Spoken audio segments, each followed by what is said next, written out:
E aí, galera, bom dia, tudo bem? Prazer imenso estar aqui. Meu nome é Tomás Duarte, sou cofundador da TrackSale, igual o Jordão falou. E eu vou falar de um tema que eu sou literalmente apaixonado, que é, de fato, a experiência do cliente, a satisfação do cliente, melhorar o atendimento. Quem aqui tem uma conta no Reclame Aqui, por exemplo? Conta no Reclame Aqui. Atualmente, 17% da população brasileira que tem acesso à internet tem uma conta no Reclame Aqui. Quem aqui tem um processo judicial contra uma empresa relacionada a consumo? Legal, temos uma. São mais de 2 milhões de processos relacionados ao consumo contra as empresas. Então, isso mostra que a gente precisa melhorar a satisfação e a experiência do cliente no Brasil. Eu estou aqui exatamente para mudar, né, essa visão e ajudar a gente a subir a barra, igual o Jordão disse, do atendimento, da satisfação e da experiência do cliente no Brasil. Eu vou falar, então, sobre as verdades jordânicas da experiência do cliente. Toda a minha apresentação são obras de arte de domínio público, afinal, a gente está aqui no museu, né? E, enfim, tem um contexto, né? Estou buscando sempre fazer atualizações nas minhas apresentações de uma forma criativa, tá? A última era em GIF, agora está em obras de arte. Essa do Van Gogh. Então, vamos lá tomar essas verdades.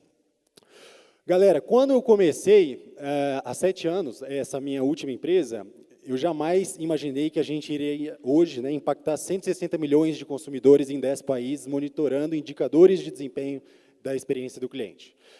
A gente, de fato, entendeu que isso era um gap do mercado muito grande, não só no Brasil, mas na América Latina. Então, a gente começou a trabalhar isso. Eu comecei pegando 6 mil de cheque especial e alugando uma salinha de 23 metros quadrados lá em Belo Horizonte, né? E a gente foi crescendo, né? Ou seja, a gente viu, de fato, que era um gap do mercado. Hoje, a gente tem escritório grande em Belo Horizonte, São Paulo, Buenos Aires e Santiago, no Chile, tá? Então, foi assim que eu comecei. A gente desenvolveu uma tecnologia e surfamos, de fato, porque as tecnologias focadas em melhorar a experiência e o atendimento do cliente no Brasil são muito ruins, muito ruins. Então, a gente conseguiu entregar muito valor, muito valor.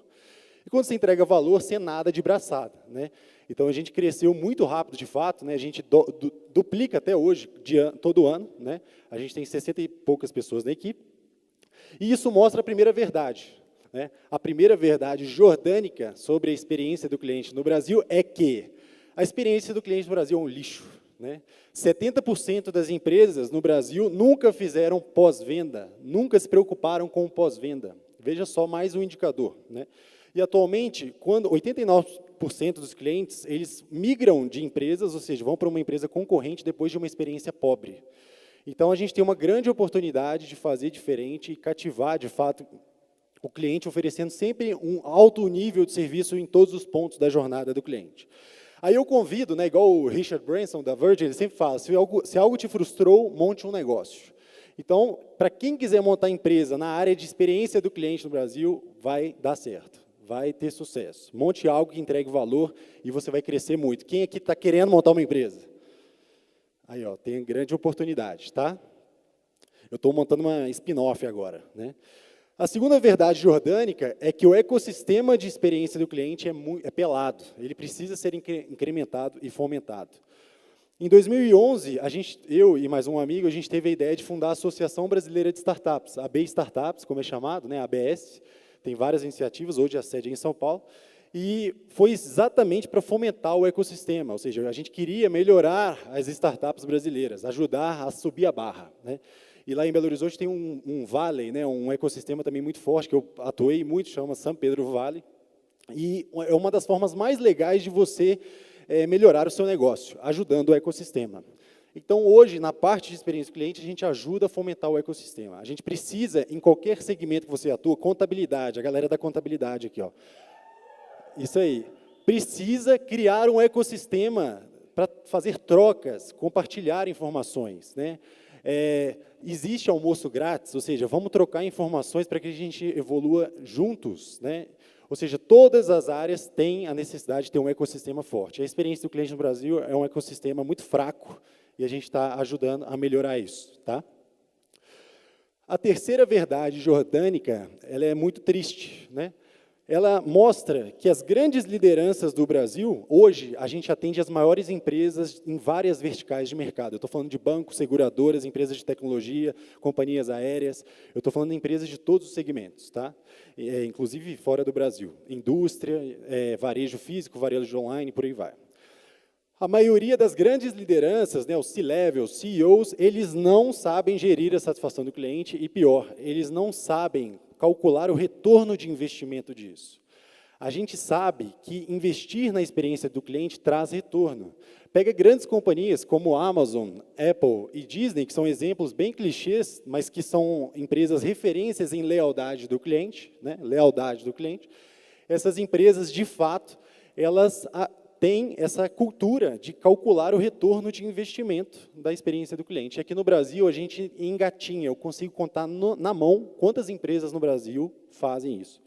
Eu estou falando em empresas de bilhões de faturamento. Tá? Então, é necessário que haja uma evolução das lideranças, e as lideranças são o fator primário para que haja implementação da cultura centrada no cliente, customer-centric, né? Cultura centrada no cliente. A liderança dá o exemplo. O presidente da Disney, quando cai um lixo no chão, ele é o primeiro a pegar, ele tem que dar o exemplo. Né? Então, é mais ou menos por aí, a terceira verdade jordânica. A quarta verdade jordânica é que a maioria dos brasileiros, eu diria 50%, né, metade dos brasileiros, na prática, eles não gostam de clientes, não sabem lidar com clientes, não são people's person, como os americanos chamam. Né?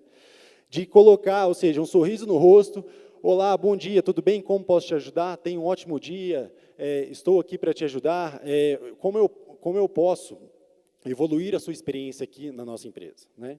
Então, a maioria das pessoas, elas não gostam de clientes, ou elas fingem que gostam, o cliente sai e fala assim, nossa, graças a Deus, esse cara chato saiu daqui. Né? Então, a gente tem que mudar essa visão. É o brasileiro, eu chamo isso de síndrome do balcão, né? Aquele cara que está atrás do balcão, ou seja, ele está atendendo o cliente, ele não trata bem o cliente, mas na hora que ele vai para o outro lado do balcão ser cliente, ele quer ser bem tratado. Então, está na hora da gente mudar isso. Né? Então, essa é a quarta verdade jordânica.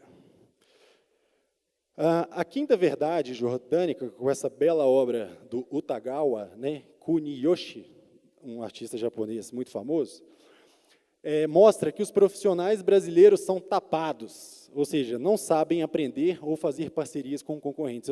Normalmente, eu converso com presidentes e vice-presidentes de grandes empresas, porque hoje a experiência do cliente está no holofote. Todas as empresas estão falando de experiência do cliente e querem trazer indicadores de experiência do cliente. Né? Então, eu converso com as grandes lideranças sobre isso. Né? E eu estava numa grande empresa e é proibido falar o nome da empresa concorrente. Veja só que pensamento simples, burro. Né? Quantos nossos concorrentes podem nos ajudar? Quantos nossos concorrentes podem nos inspirar? Né? É claro que olhar só para a concorrência é olhar para o passado. Tudo que se você se basear num concorrente e copiar tudo que ele está fazendo, você está copiando o que ele fez há 2, 3 anos atrás. Na prática, você precisa de olhar sempre para o futuro, inovação, né? E pegar o que o concorrente faz de melhor e melhorar isso 2, 3, 4, 5 vezes. Tá? Então, olhar para as empresas concorrentes, vivencie experiências com a concorrência. Isso é muito legal. Faça cliente oculto com seu concorrente.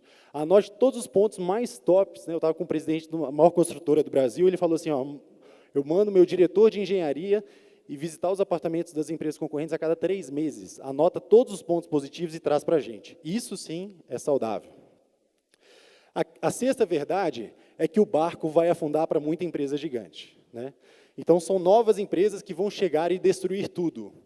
Eu conheço várias empresas que, se chegar uma empresa concorrente aqui no Brasil, com um modelo americano ou europeu, elas quebram em 6, 12 meses. Grandes marcas que certamente vocês conhecem. Porque elas estão mal acostumadas. O nível de serviço no Brasil é muito baixo. Então, na hora que chega uma empresa concorrente, pega os bancos digitais em relação aos bancos tradicionais. O desespero. Né? Porque o nível de serviço é baixo do banco tradicional. Quando você cria um outro nível de serviço, você quebra uma empresa tradicional. Né? E hoje, falando de ciclo de adoção de novas tecnologias, você pega 5 anos, aí é um prazo de vida de qualquer negócio, né? Para se reinventar de alguma maneira. Né? Então, tem empresa que vai quebrar rápido. Eu conheço uma das maiores empresas de varejo físico, tem todos os shopping centers do Brasil, praticamente. A meta dela é adicionar uma loja nova por mês. Mas você chega lá na loja, os itens estão todos caídos no chão, aquela fila enorme, aquela zona. O que adianta você aumentar, encher a piscina, né? Encher, na verdade, a banheira com o ralo aberto? Né? Ou seja, não faz sentido. A sétima verdade jordânica, com essa bela obra do Miró, é que o Brasil tem notas infladas. O Brasil é a América Latina, tá? Você tem o NPS, que é o indicador de experiência e satisfação do cliente, né, que a gente monitora para hoje para várias empresas, e ele é muito alto. Só que quando você vai vivenciar a experiência, ela é muito ruim, né? Então, chama viés econômico-cultural. O viés econômico, ou seja, aqui a gente está mal acostumado com produtos ruins. A gente tem que, de fato, subir o nível. Então, quando um estrangeiro chega aqui, a nota dele é muito baixa, né? E por exemplo, nos Estados Unidos e na Europa, já é baixa, imagina quando ele chega aqui. Então, de fato, a gente tem, às vezes, né, essa maquiagem de ter notas altas, mas com uma experiência ruim. Isso tem que ser um ponto de atenção muito grande quando a gente fala de satisfação e experiência de consumo na nossa empresa. O foco deve ser sempre a perfeição ou quase a perfeição. Então, todos os dias, quando o cliente entra na sua empresa, você tem que pensar nesse design de experiência e garantir o foco quase perfeição. A oitava verdade jordânica, né, é que a experiência do cliente é a corrida do ouro. Hoje, como Jeff Bezos da Amazon, ele fala, algumas empresas são focadas na concorrência, outras são focadas no produto, outras são focadas em preço, mas nenhum foco melhor e maior protetor da vitalidade do negócio, ou seja, sustentabilidade, ou seja, o foco que deveria ser para trazer a vitalidade e sustentabilidade do negócio é o foco no cliente, né? Ou seja, em construir uma relação de consumo saudável e que o cliente saia com um sorriso no rosto e que ele, mais do que isso, além de voltar a recomprar com você, ele vai indicar para todos os amigos e familiares, né? Ou seja, a indicação hoje é o tema mais, a melhor, o ápice da sua experiência, né? A melhor possibilidade que você possui para garantir o ápice da sua experiência. Você tem clientes indicando para outras pessoas o seu produto, porque você é muito bom, e mais do que isso, você vai reduzir o seu custo de aquisição de clientes, porque um cliente, quando indica para o outro, já chega vendido, ou seja, uma venda mais rápida, né? Então, na prática, você precisa fazer isso. E se você comparar isso dentro das empresas, das pequenas, médias e grandes empresas, existe hoje uma degolação. Hoje não há colaboração, principalmente nas grandes, né? Existe um mata-mata entre os profissionais. Porque quando tem uma área, um holofote apontado para uma área, todo mundo quer ser o líder, todo mundo quer ser o palestrante, todo mundo quer ser o cara que vai sair na mídia, né? Mas não há uma preocupação genuína com o cliente. E isso é importante, né?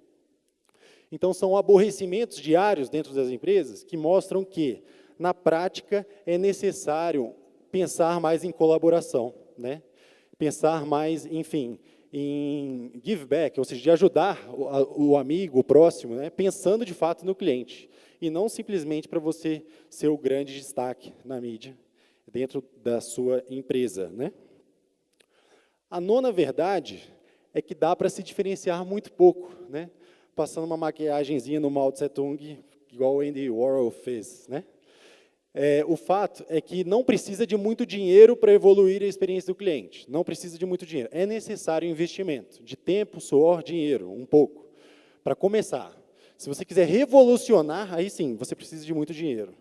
Mas, para começar, você simplesmente pode recomeçar redesenhando a sua jornada, pensando em todos os sentimentos que o seu cliente tem quando ele vai no banheiro da sua empresa, quando ele vai no site da sua empresa, no aplicativo, ele vê o seu Facebook, seu Instagram, qual que é o sentimento que as pessoas têm acerca disso?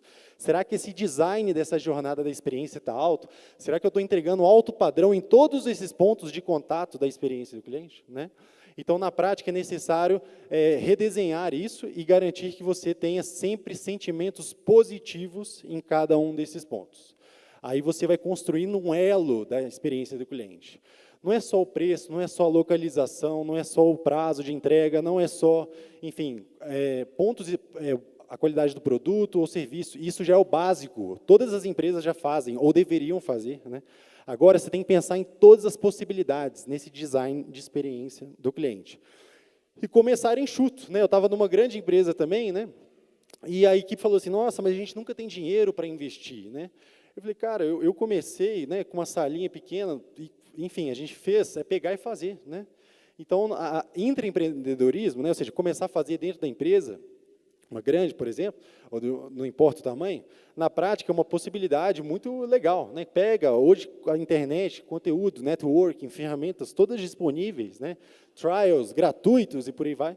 Então, na prática, é desculpa se você não começa a fazer com pouco dinheiro, ou seja, começa enxuto e começa nichado, tá?